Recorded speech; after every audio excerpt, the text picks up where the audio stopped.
This is the DeFi Decoded podcast by 9 Point Partners in cooperation with Prophecy DeFi. The ideas and opinions expressed in this podcast should not be taken as investment advice. Always consult with your financial advisor before investing. Hello and welcome back to another special Doomsday edition of DeFi Decoded. I'm your co-host Alex Tapscott here with Andrew Young. Andrew, how's it going? Very well. Another crazy week of bailouts and big industry news, but I'm sure we'll get to that. There's no bigger news than the news of our shared book, I guess. Yeah, that's Asset Revolution. That's right. The time has come to start shilling our book, Digital Asset Revolution, co-authored by me and Andrew and a few other terrific researchers and contributors and writers. The book is a sweeping account of how digital assets are changing financial services, business, and the world. We have introduced for the first time our token taxonomy in book form, which covers everything from governance tokens to stablecoins, NFTs, CBDCs, you name it. The book's available for pre-order on Amazon. It will arrive, I believe, by July 12th. A number of people have provided some terrific endorsements for the book, including Sandeep Nailwal, the co-founder of Polygon, Chris Giancarlo, the former chairman of the CFTC, and Tyler Winklevoss, the co-founder of Gemini, along with his brother Cameron, amongst many others. So strongly encourage you to check that out. That book is coming in. Supplies are limited, so buy or pre-order now. All right, the shilling section of the podcast is done. Let's talk about what's going on in the world. So you mentioned at the top a bunch more bailouts, and it seems to still be coming from one source, SBF, Sam Bankman-Fried, still don't know how to pronounce that. I actually wrote about this last week for our newsletter, Digital Asset Digest, which I would encourage people to sign up for, and also appeared as an op-ed in Fortune magazine. So what's happened since then, Andrew? What's gone on the past week? Yeah, the biggest news is surrounding BlockFi, which is a institutional and sort of actually retail lending platform. So SPF announced a $250 million line of credit to BlockFi. And the way it was structured was essentially if BlockFi actually draws on the line of credit, there's an embedded option which allows FTX to effectively take over BlockFi while wiping out all of their current shareholders.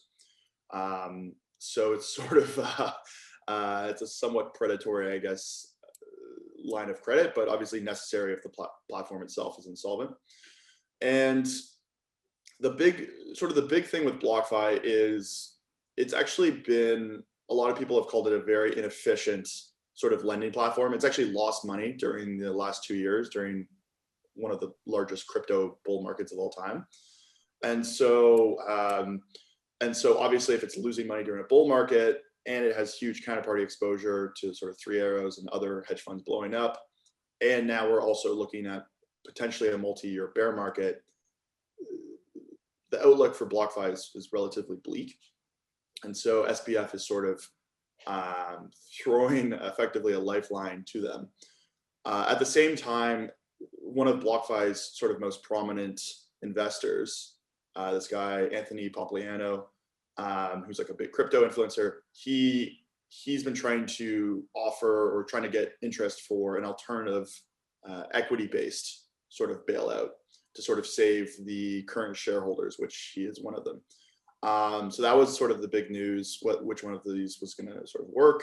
In the end, it looks like that second sort of equity-based bailout is not going to come to fruition just because sort of the reasons I just listed. It's not, BlockFi historically hasn't been a very efficient operator. So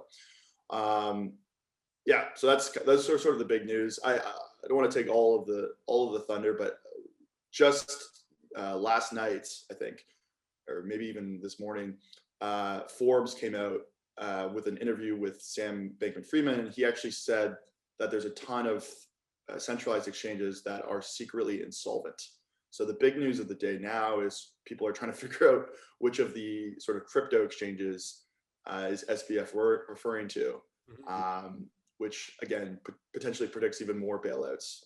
I don't know how much money this guy has, but well, there's an old quote from John Maynard Keynes that markets can stay irrational longer than you can stay solvent. And I'm wondering if, in his case, like, at what point does he run out of ammo to bail out the industry?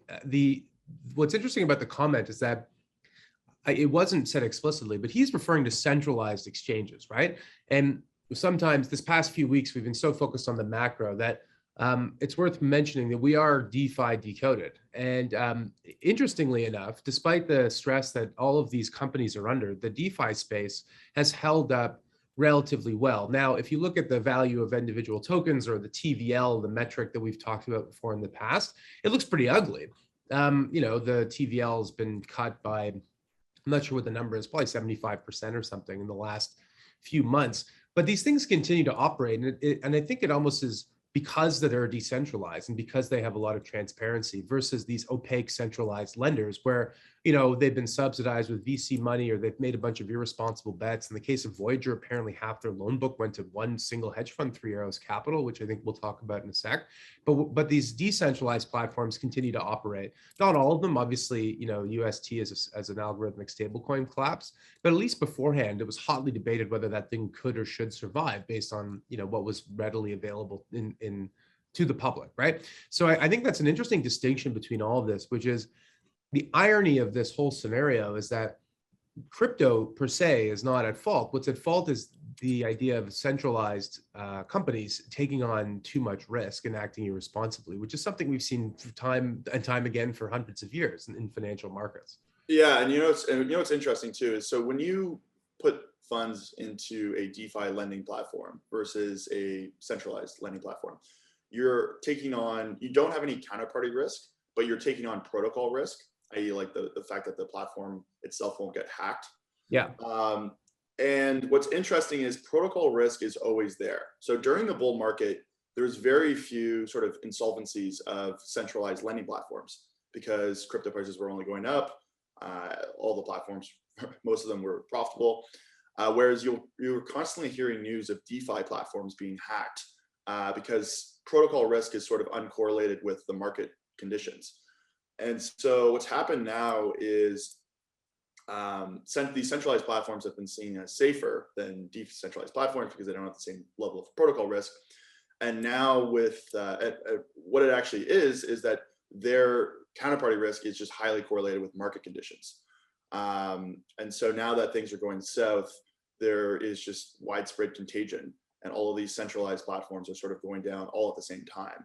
Whereas protocol risk isn't really correlated with market conditions. So yeah, so it's interesting, like there's a different it's a different risk profile between the two different types of platforms.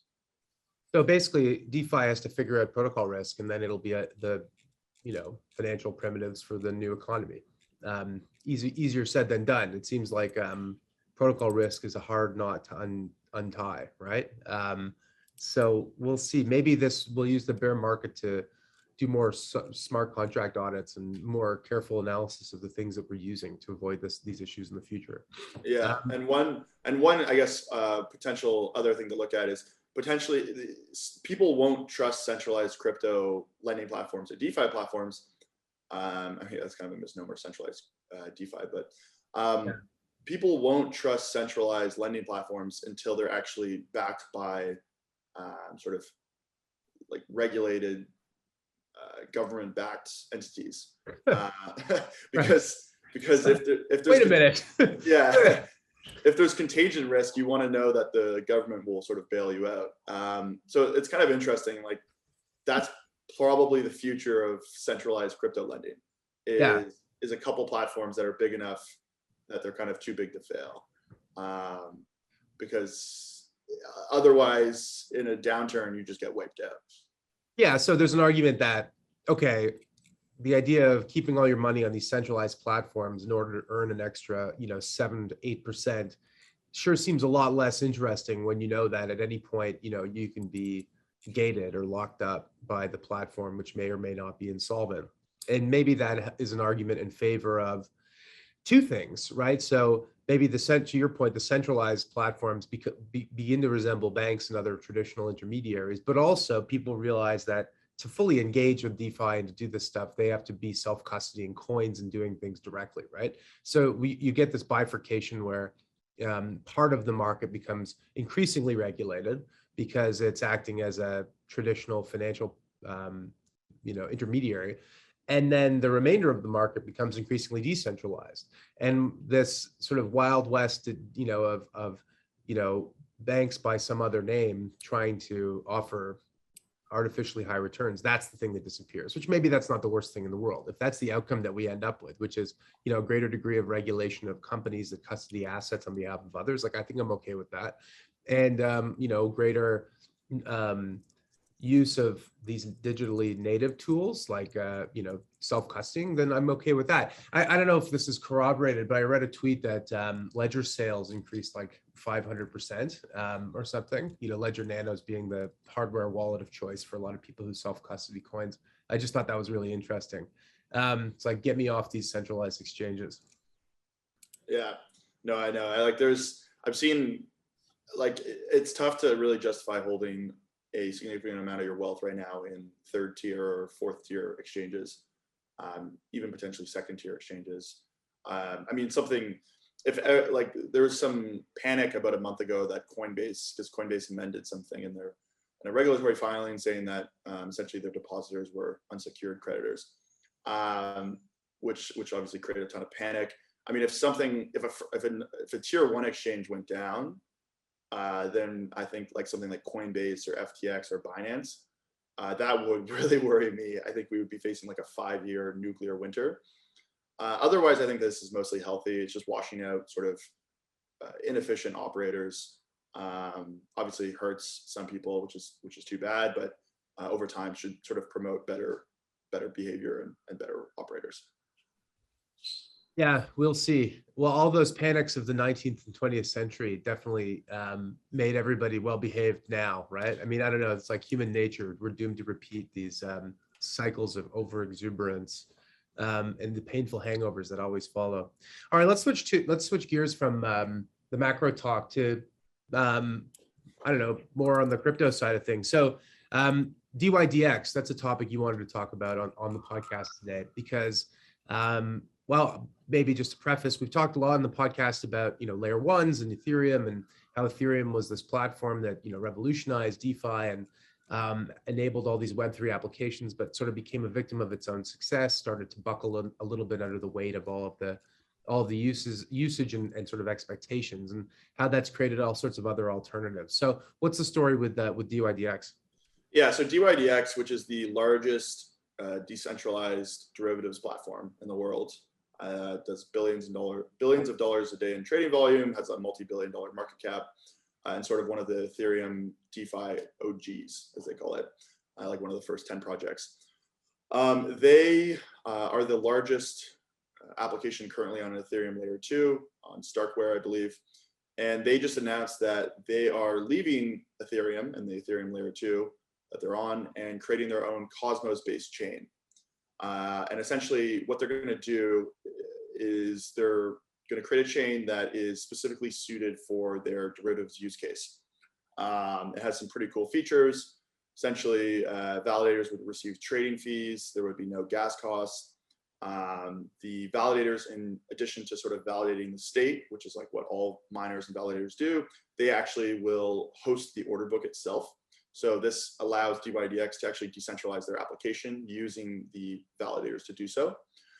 If you've been watching this pod, this is something that I think both of us have been harping on nonstop for about 1.5 years, or I guess for a year, talking about how the next wave of where the puck is going to in the crypto space is applications launching their own industry-specific use case chains.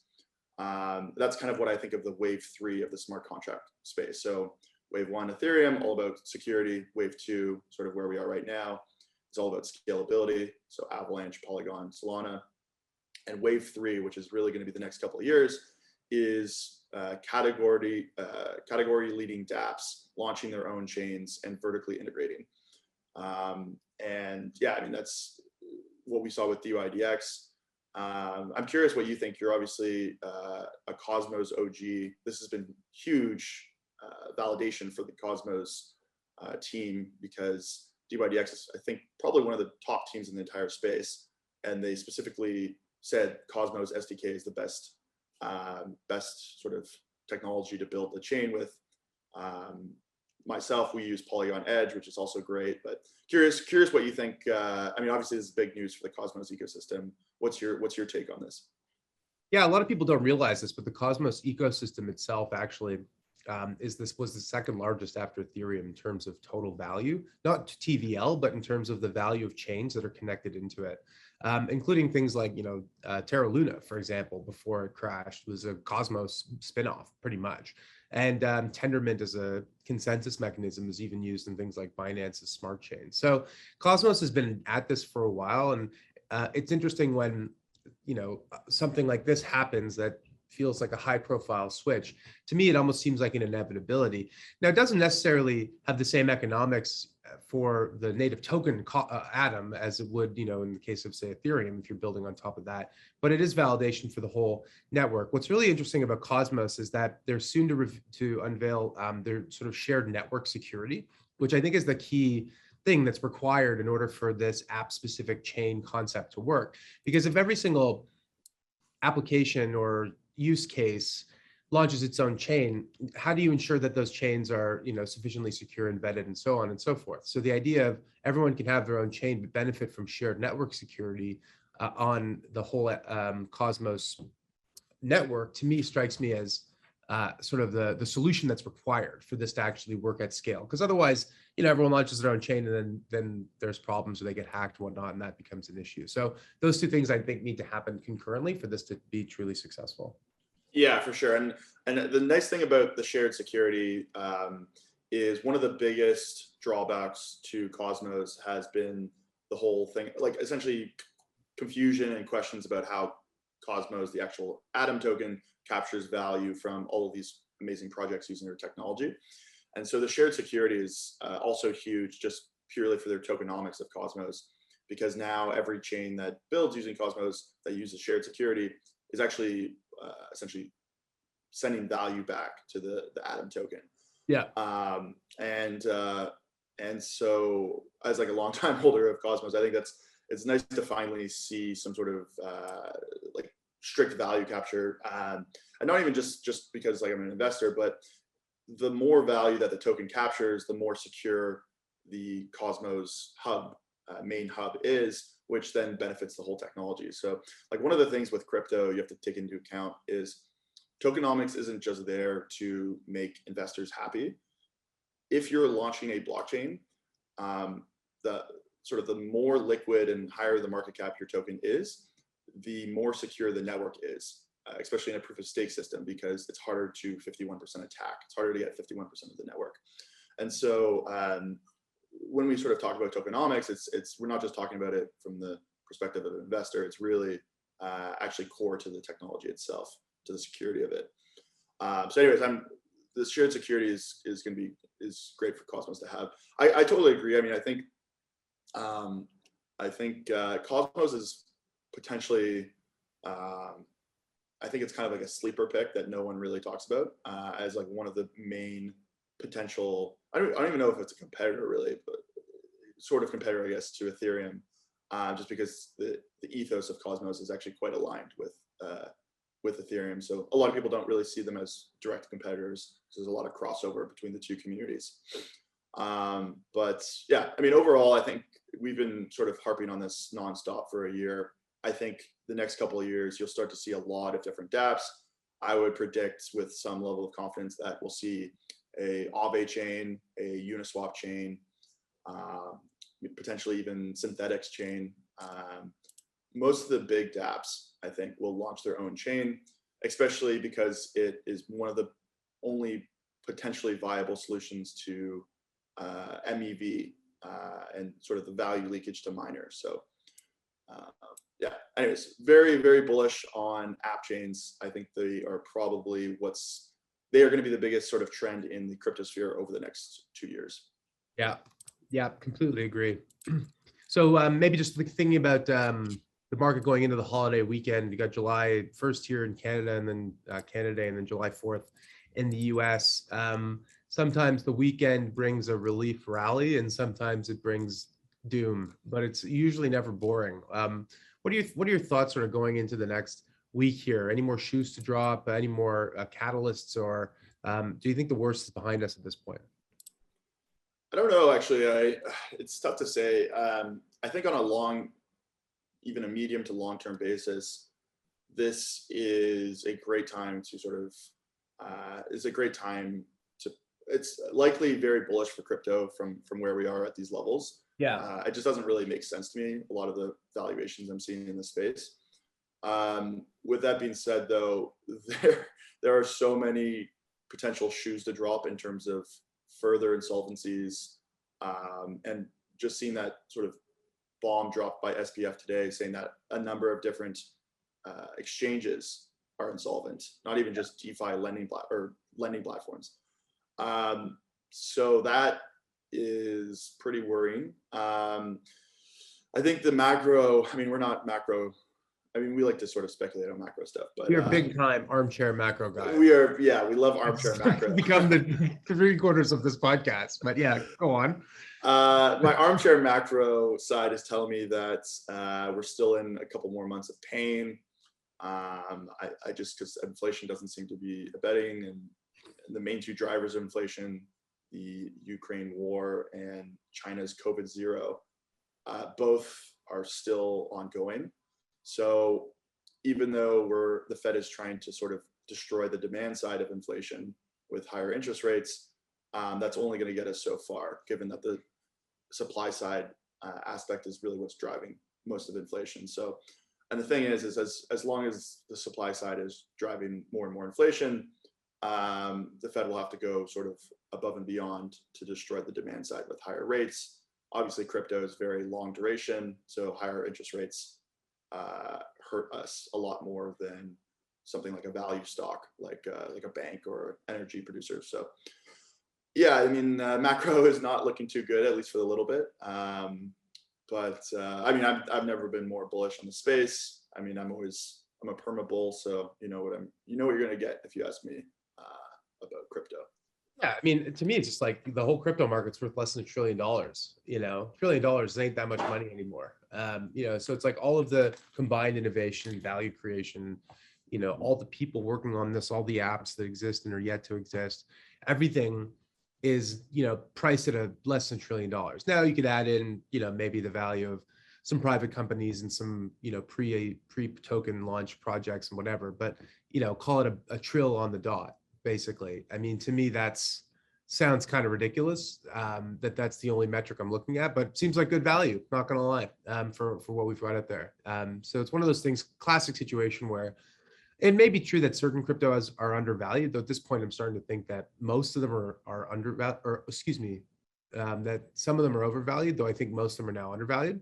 Obviously the ones that are, scammy or worthless should be worth zero, but they're not. But the whole sector as a whole seems massively undervalued. And it's almost like, if you could just buy the index, this would be a good time to step in, right? In the way you could with stocks. All right, Andrew. Well, that was a good little chat. Nice to speak with you again. One other thing I just want to mention to our listeners, on July 13th, 9Point is going to be hosting a fireside chat with Tim Draper, the legendary Silicon Valley VC, one of the first investors into Twitter, SpaceX, Skype, and of course, Bitcoin. He became famous in 2014 for buying 30,000 Bitcoins worth about $17 million off the US government. And obviously that Bitcoin, if held today, would be worth about $660 million.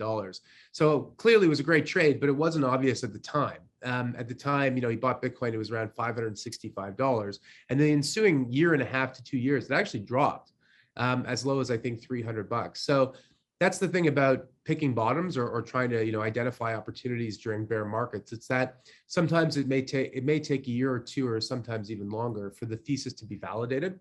And I think that's sort of similar to where we are today. So Tim's been through a bunch of cycles, and I think he'll have a lot of insights for investors new and old who are in this crypto market and want to hear from someone who's kind of seen it all. So I encourage you all to check that out. If you haven't already signed up for our newsletter, Digital Asset Digest, I would strongly encourage you to do that as well.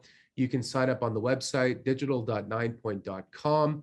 You can also sign up for our webinar and get access to all the other content, including all back episodes of DeFi Decoded. So that's a lot of plugging and shilling for one episode, but there's lots of great content. Bear markets are when people need to get educated. It's when good stuff gets built. And, there's never a better time than now to start on that journey. That's it for this week. Everyone have a great one. Take care. See ya. The information contained herein does not constitute an offer or solicitation by anyone in the United States or in any other jurisdiction in which such an offer or solicitation is not authorized, or to any person to whom it is unlawful to make such an offer or solicitation. Prospective investors who are not residents in Canada should contact their financial advisor to determine whether securities of the funds may be lawfully sold in their jurisdiction.